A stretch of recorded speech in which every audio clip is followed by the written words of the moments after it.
Business Bangladesh এর প্রধান Chittagong press ক্লাবের অন্যতম সদস্য, আমার অত্যন্ত প্রিয় ভাই এবং বন্ধু জনাব মোহাম্মদ জাহাঙ্গীর আলম, আমাদের মাঝে উপস্থিত আছেন কিন্ডারগার্টেন অ্যাসোসিয়েশনের সম্মানিত নেতৃবৃন্দ, সেই সাথে আজকের অনুষ্ঠান যিনি সঞ্চালনা করছেন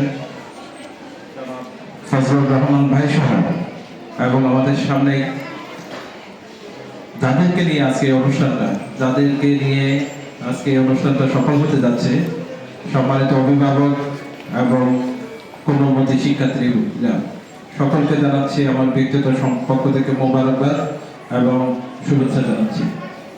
আজকের এই ধরনের অনুষ্ঠান আসলে এখন সমাজে খুব কম সংখ্যক দেখা যায়। কিছু ক্লাব, কিছু অর্গানাইজেশন করে থাকে, আমরা যাই কিছু শেখার জন্য, আমরা যাই কিছু অনুপ্রেরণা যোগানোর জন্য। আমাকে যখন মকুল ভাই বললো ওনাদের এরকম একটি প্রোগ্রাম আছে, আমার আরো 2টি প্রোগ্রাম থাকা সত্ত্বেও আমি এসেছি ভাইদের সাথে একটু অনুপ্রেরণা যোগানোর জন্য। যাদেরকে নিয়ে আমাদের এই অনুষ্ঠানটি, যে ছোট্ট ছোট্ট কোমলমতি শিক্ষার্থীরা, আমি একটা স্কুলে এখন সভাপতির দায়িত্ব পালন করছি। ওই স্কুলে আমি একসময় ক্লাস 5 থেকে বৃত্তি প্রদান করেছিলাম, বৃত্তি পরীক্ষা অংশগ্রহণ করেছিলাম। আমার মনে আছে, বৃত্তি পাওয়াটা এটা একটা অনেক গর্ব এবং গৌরবের বিষয়, এবং এইভাবে যদি আমরা ধারাবাহিকভাবে কিন্ডারগার্টেন থেকে যদি আমরা শুরু করতে পারি, ধাপে ধাপে এখন বিভিন্ন পর্যায়ে আমরা স্কলারশিপ প্রদান করি। বিশেষ করে হাই স্কুলে আমরা স্কলারশিপ, সরকারিও বিভিন্ন ওইখানে কোটা থাকে এবং কলেজ লেভেলও স্কলারশিপ থাকে।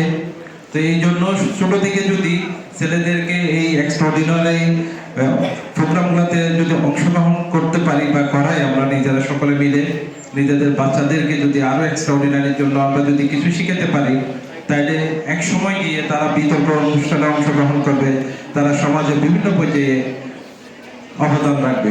কিছুদিন আগে আমি বাঁশখালীতে গিয়েছিলাম, আশিক একটা ছেলে, সে একটা বিমান তৈরি করেছে, ড্রোন তৈরি করেছে। আসলে এটা আমি দেখলাম, মানে গ্রামের প্রত্যন্ত অঞ্চলে একটা ছেলের মেধাকে সে বিকশিত করে আধুনিক বাংলাদেশকে বিনির্মাণের জন্য কাজ করে যাচ্ছে। আমার দেখে খুবই ভালো লেগেছে।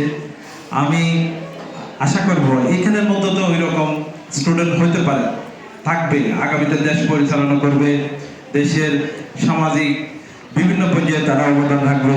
আমাদের অভিভাবকদের দরকার তাদেরকে একটু নার্সিং করে গড়ে তোলার জন্য। আমার নিজেরও বাচ্চা আছে, আমরা নিজেরাও তাদেরকে পড়ালেখা করাই, চেষ্টা করি ডেলি 1 থেকে 2 ঘন্টা বাচ্চার খোঁজখবর নিয়ে বাচ্চাকে একটু গাইড করা। আশা করি আপনারা যারা অভিভাবক আছেন আরো বেশি সময় দেন। আমি